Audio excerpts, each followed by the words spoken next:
Hello my lovelies, I think it's been way too long since I've done one of these questions and answers videos, and I thought like, wait a second, there's so much that I want to talk to you about and there's so many things that I want to share that I just couldn't wait to do it. So I had a lot of videos planned, but then I thought like, wait a second, I think I really need a talky video, like a sit down and speak to the camera where I answer your questions.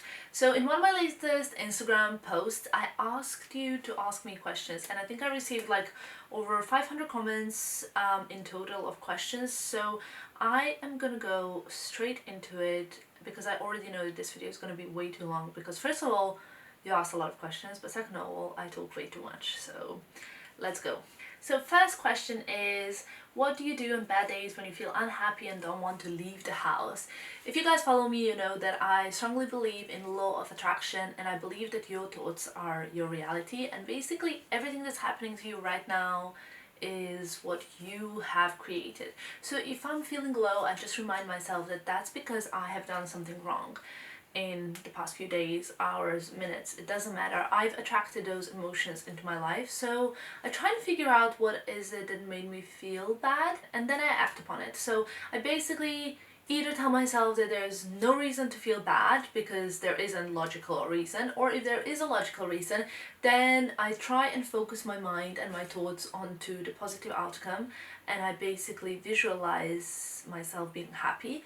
If I'm very low, then I open my gratitude book and I start writing all the things that I'm genuinely grateful for. That always puts me on really good, like, I call it like frequency, and like really good vibration and really good mood, and it basically completely switches my low for high. Next question is, how did you manage your life when you were studying pharmacy?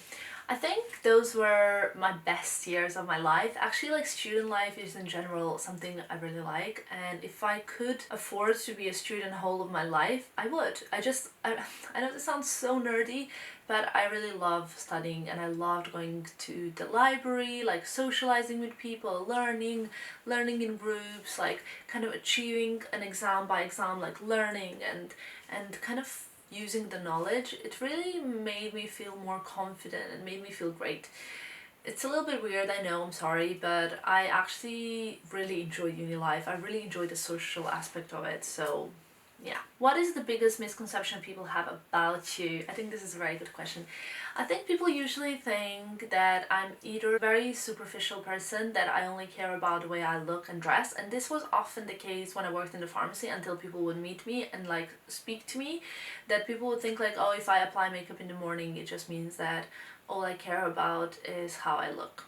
But the other huge misconception, I think especially probably in like online communities, I'm not sure, is that I'm super spoiled, privileged child whose rich parents just always bought her anything she wanted, and I don't really know how these people explain the fact that I graduated with great degree and like had any kind of results in life. I guess they probably think that my dad also paid for my degree or something like that. I'm not quite sure. But basically there's this big misconception that I'm super spoiled, and actually the fact is that my parents never ever once supported any kind of inappropriate spending or anything without results. It was always extremely important in my family to have results, to be great at school, and that was rewarded. But after I moved away from home, I was basically budgeting myself and funding my own self. So I think the biggest misconception is probably exactly that. What are your favorite TV shows? So you guys recommend me Stranger Things, and that's something that I'm watching now. My favorite TV shows are The Good Wife, White Collar, you know, like the girly ones. I would definitely say favorite is Sex and the City, Gossip Girl, 90210, Pretty Little Liars. Regarding the more like thrillery ones, Scandal, The Good Wife, and White Collar. And then science fiction ones, Grimm, Once Upon a Time, and something else, The Vampire Diaries. So yeah, there's a lot of favorite shows there. How was your life in Serbia before you came to London? So that's a fun question. My life in Serbia was just like life of any other student pretty much. Like, my parents and I had really good relationship. Well, we still have a really good relationship, and since my sister already lived in England, I kind of almost had a life of an only child in a way. My sister and I still, and even then, had the best relationship, and she was my best friend, so I was always counting the days until she would come to Serbia or until I would go to England to visit her.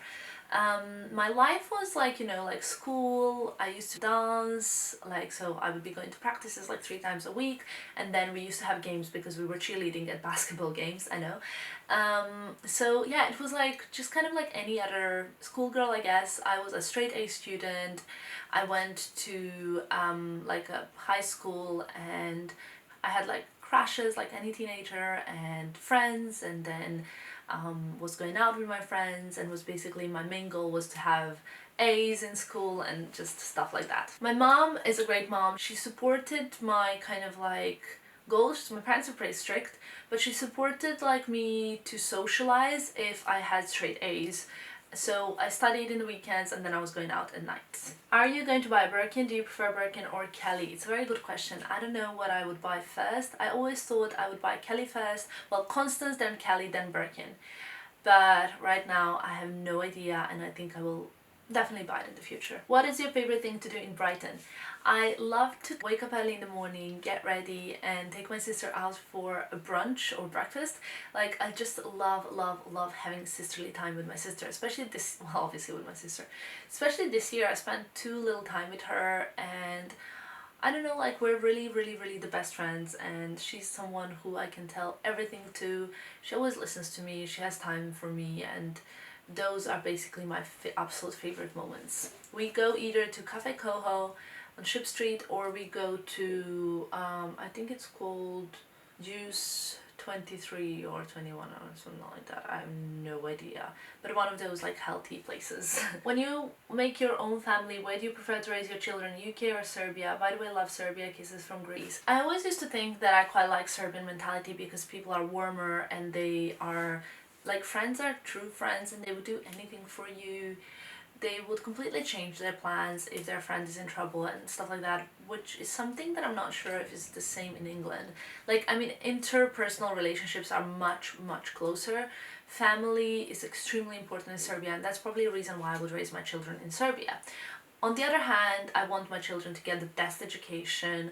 I want them to be surrounded by international people so that they can get a lot of experience, and that is something invaluable, so I'll have to think about that. Also, who knows where my husband is going to be from? If he's international... Next question is, are you in contact with any of your ex-boyfriends? I'm in contact with pretty much every single of my ex-boyfriends. If I see them on the street, I would say hello. There is one who's married, and his wife completely, like, his wife made him completely remove me out of his life, but that still doesn't stop him to send me a message from time to time. Next question is very interesting. It says, bloggers are becoming more affiliated with luxury companies like yourself, for example. Don't get me wrong, I absolutely love it. Do you think there's a risk in becoming less and less relatable to your viewers? I'm assuming the majority of your viewers cannot afford the luxury goods, but then I might be wrong. Love your style regardless. Thank you so much.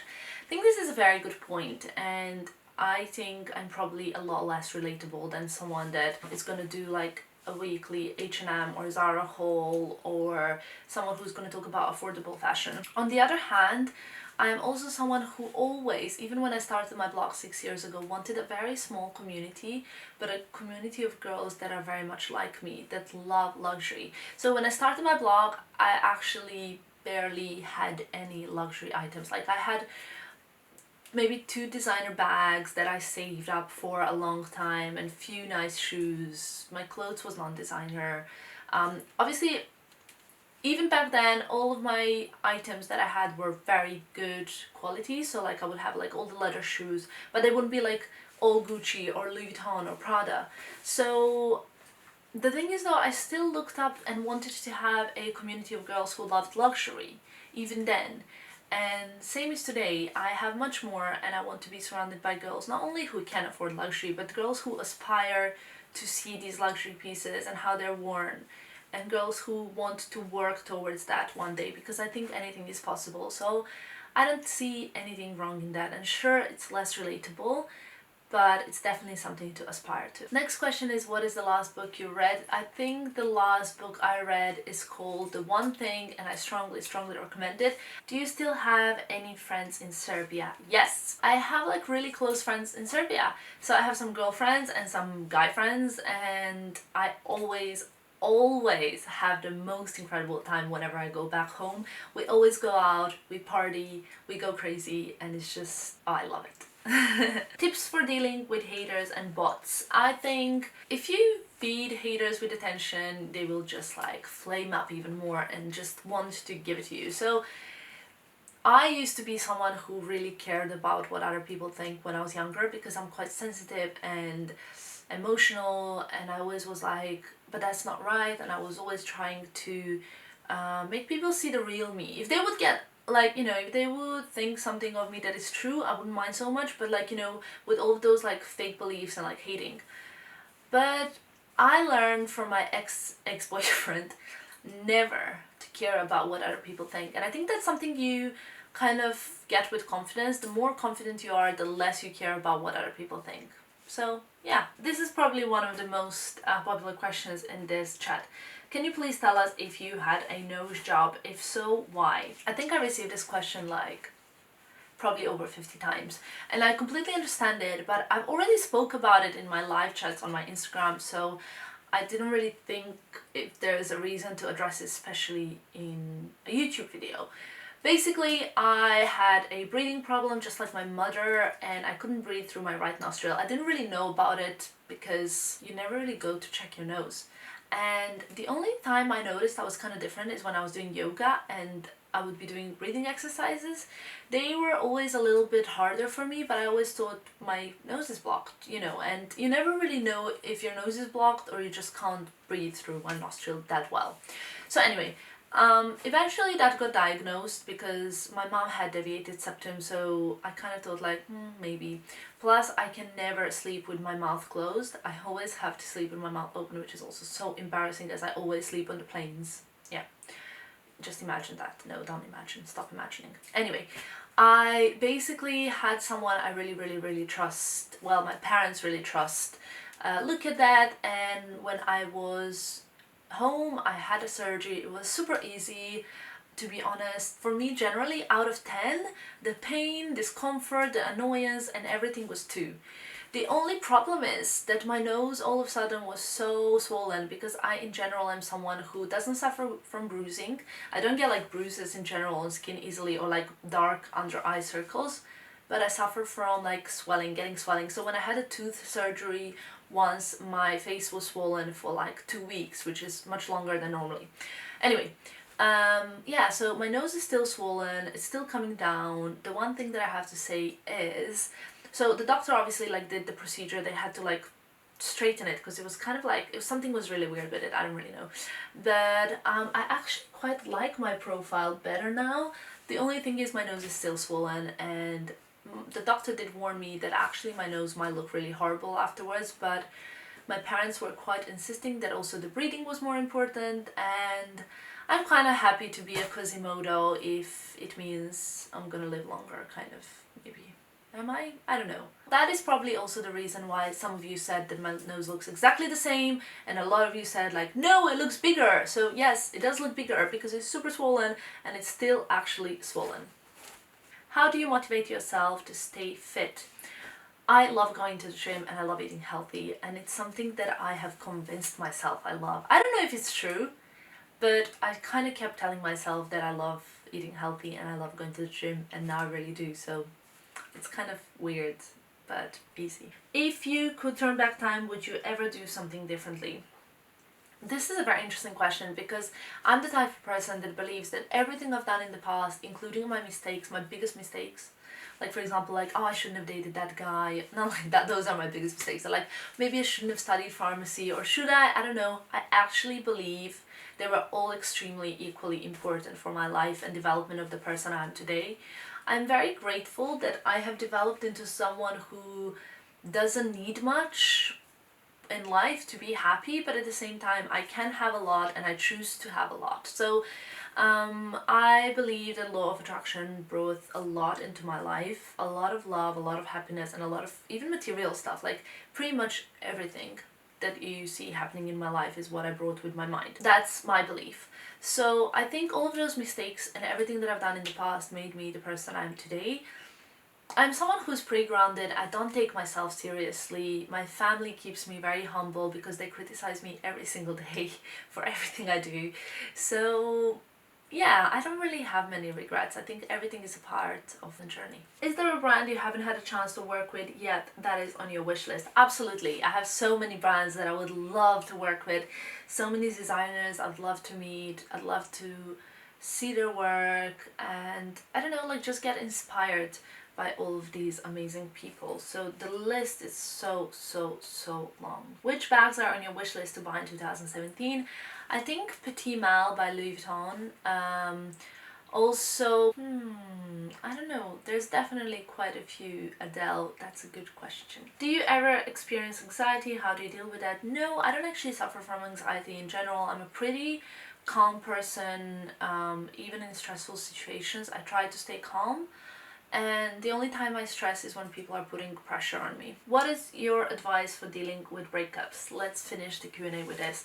My advice is when you're heartbroken, and I was in that position many times in my life, well, twice in particular, like that it was really bad, I say like take all of that energy and focus it on something else and occupy yourself with a lot of work. So I put all of that energy into my blog, and both times that I broke up, my blog just started growing and started getting better and better. Or my like family life, like my relationships got stronger with my family or with my friends. I think with any kind of painful event in life, it's extremely important to focus all of that energy into something else, and to, instead of like sitting at home self-pitying, out of that is just self-damaging. I think it's very important to get yourself under a pile of work and just occupy yourself with so many things that you cannot even think about being hurt and being sad. That is my top tip in how to get over a heartbreak. So with that, I would like to conclude today's Q&A session.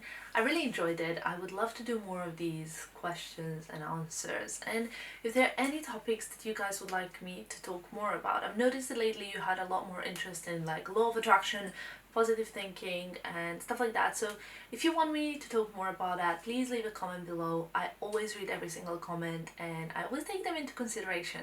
Thank you so much for watching, for coming to the end, and I will see you very soon. Bye!